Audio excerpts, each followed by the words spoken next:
नमस्कार, मैं सुवर्णा। न्याय टीवी में आप सभी दर्शकों का स्वागत है। कोर्ट राउंडअप की खबरें अब विस्तार से। महिला और बाल विकास मंत्रालय, ministry of women and child development ने भारतीय दंड संहिता आईपीसी के तहत वैवाहिक बलात्कार, मैरिटल रेप को अपराध के रूप में शामिल करने के संबंध में सवाल का जवाब देते हुए लोकसभा को सूचित किया कि हितधारकों से प्राप्त प्रतिक्रिया के आधार पर सरकार द्वारा उचित समय पर उचित निर्णय लिया जाएगा। महिला एवं बाल विकास मंत्रालय स्मृति जुबिन ईरानी ने ये भी कहा कि विभाग से संबंधित गृह मामलों की संसदीय स्थायी समिति ने अपने 146वीं रिपोर्ट में सिफारिश की थी कि देश की आपराधिक न्याय प्रणाली की व्यापक समीक्षा की आवश्यकता है।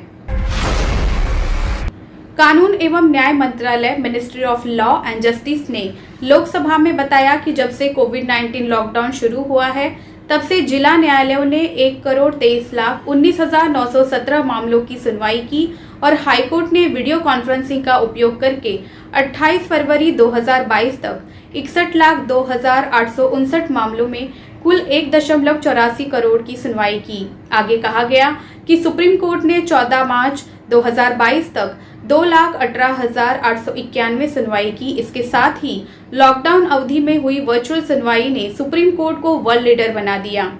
ये भी बताया गया कि अदालती सुनवाई के वर्चुअल मोड का पालन करने का एक निर्णय एक ऐसा मामला है जो सख्ती से न्यायपालिका के दायरे में आता है और इस मामले में केंद्र सरकार की कोई भूमिका नहीं है। राजस्थान हाईकोर्ट ने हाल ही में साइकोट्रोपिक ड्रग्स मामले के मास्टरमाइंड आनंद सिंह को दी गई जमानत रद्द कर दी। अदालत ने अन्य 3 आरोपियों अनिल चौकड़ीवाल, दीपक चौकड़ीवाल और भगवान सिंह की जमानत अर्जी भी खारिज कर दी।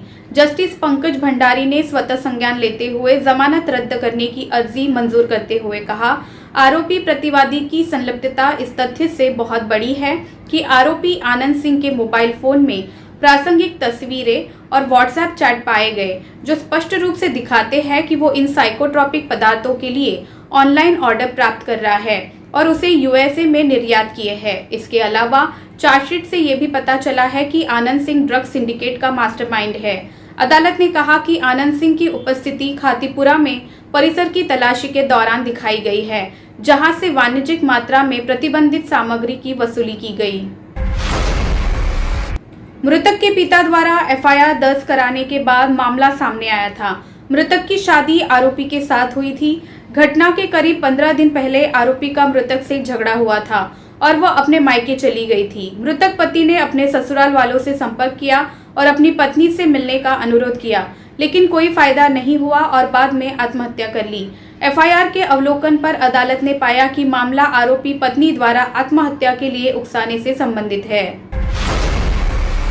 पंजाब और हरियाणा हाईकोर्ट ने 1 अप्रैल 2022 को एक समझौते के आधार पर आईपीसी की धारा 306 के तहत दर्ज एफआईआर को रद्द करने की मांग वाली याचिका को खारिज कर दिया। जस्टिस गुरविंदर सिंह गिल की पीठ ने याचिकाकर्ताओं द्वारा सीआरपीसी की धारा 482 के तहत दायर एक याचिका को खारिज कर दिया।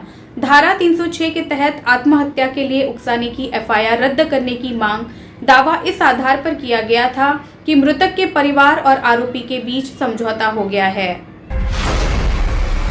वर्तमान कानून के तहत पुलिस को सीमित श्रेणी के दोषियों और विचाराधीन कैदियों की उंगली और पैरों के निशान लेने की अनुमति है। केंद्रीय गृह मंत्री अमित शाह ने आज चर्चा के दौरान कहा कि नई पीढ़ी के अपराधों से निपटने के लिए नई तकनीक जरूरी है। कुछ सदस्यों द्वारा व्यक्त की गई चिंताओं को जवाब देते हुए गृह मंत्री ने कहा कि प्रावधानों का उपयोग केवल जघन्य अपराधों के मामलों में किया जाएगा और नियमों में इसी स्पष्टीकरण का पालन किया जाएगा। लोकसभा में सोमवार को आपराधिक प्रक्रिया पहचान विधेयक 2022 पारित किया। विधेयक जांच अधिकारियों को कैदियों के बायोमेट्रिक विवरण एकत्र करने में सक्षम बनाता है। विधेयक में पुलिस को उंगलियों के निशान, हथेली के निशान, पैरों के निशान, फोटोग्राफ, आइरिस और रेटिना स्कैन, फिजिकल और बायोमेट्रिक नमूने एकत्र करने की अनुमति देने का प्रस्ताव है। ये सीआरपीसी की धारा 53 या 53A के तहत संदर्भित हस्ताक्षर, लिखावट या किसी अन्य व्यवहार संबंधी विशेषताओं के संग्रह का भी प्रस्ताव करता है। जस्टिस वीएम देशपांडे और अमित बोरकर की खंडपीठ ने कुमरे की माफी को मानने से इनकार कर दिया। उन पर 5,000 रुपए का जुर्माना लगाया और 10 सप्ताह के लिए सजा को निलंबित कर दिया। उन्हें राहत के लिए सुप्रीम कोर्ट से संपर्क करने की अनुमति दी। अदालत ने कहा कि अगर दूसरों से अदालत के आदेशों का पालन करने की अपेक्षा की जाती है तो कैदियों के अधिकारों का फैसला करने वालों को इसका उल्लंघन करने की अनुमति नहीं दी जा सकती है।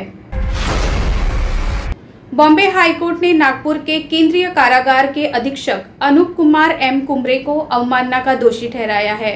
उन्हें कोविड महामारी के दौरान चुनिंदा रूप से कैदियों को आपातकालीन पैरोल से वंचित करने के लिए 7 दिनों के साधारण कारावास की सजा सुनाई गई है।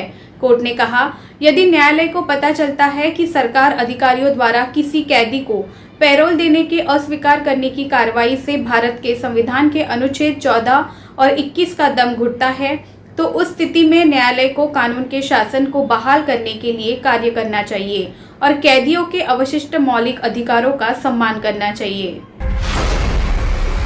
सुप्रीम कोर्ट के जज जस्टिस अभय श्रीनिवास ओका ने शनिवार को एक भाषण में कहा कि बाल गंगाधर तिलक द्वारा स्वतंत्र भाषण और राष्ट्रद्रोह पर व्यक्त विचार आज भी प्रासंगिक है। जस्टिस ओका ने यह भी कहा कि जस्टिस महादेव गोविंद रानडे और गोपाल कृष्ण गोखले ने उदार विचारों का प्रचार किया और अर्थव्यवस्था और शिक्षा पर उनके विचार आजादी के 75 साल बाद भी प्रासंगिक बने हुए हैं। जस्टिस ओका कानूनी समाचार मंच द लिफलेट द्वारा आयोजित एक वर्चुअल प्रोग्राम में स्वतंत्र भारत की दृष्टि रानडे, तिलक और गोखले विषय पर बोल रहे थे। चर्चा में वरिष्ठ अधिवक्ता आदित्य सोंधी ने भी भाग लिया। द इंडियन एक्सप्रेस के एसोसिएट एडिटर अपूर्व विश्वनाथ चर्चा के मॉडरेटर थे। इलाहाबाद हाईकोर्ट ने पिछले हफ्ते हत्या के एक आरोपी को जमानत दी। वो लगभग 7 साल से जेल में है। कोर्ट ने कहा कि निकट भविष्य में मुकदमे के समाप्त होने की कोई संभावना नहीं है और तथ्य गवाह, अभियोजन गवाह ट्रायल में सहयोग नहीं कर रहे हैं। जस्टिस राजेश सिंह चौहान की खंडपीठ ने 27 मई 2015 से जेल में बंद रामेश्वर पांडे की तीसरी जमानत याचिका पर सुनवाई करते हुए उनके खिलाफ धारा 302, 504, 506 आईपीसी के तहत दर्ज मामले के संबंध में आदेश दिया। चीफ जस्टिस की बेंच ने सोमवार को बॉम्बे हाईकोर्ट में न्यायाधीशों की रिक्तियों को भरने के लिए एक जनहित याचिका पर सुनवाई से इनकार कर दिया। हाईकोर्ट ने इसके साथ ही याचिकाकर्ता को सुप्रीम कोर्ट का दरवाजा खटखटाने और अदालत को शर्मिंदा न करने के लिए कहा। चीफ जस्टिस दीपांकर दत्ता और जस्टिस MS कर्णिक की पीठ ने जनहित याचिका की सुनवाई पर सवाल उठाया और मामले को गर्मी की छुट्टी के बाद 8 सप्ताह के बाद सूचीबद्ध करने का निर्देश दिया। राजस्थान हाईकोर्ट जोधपुर की खंडपीठ ने नाबालिग रेप मामले में सजा निलंबित करने की मांग वाली आसाराम की तीसरी अर्जी पर लोक अभियोजक को 2 हफ्ते के भीतर जवाब दाखिल करने को कहा है। न्यायमूर्ति संदीप मेहता और न्यायमूर्ति विनीत कुमार माथुर ने आदेश दिया।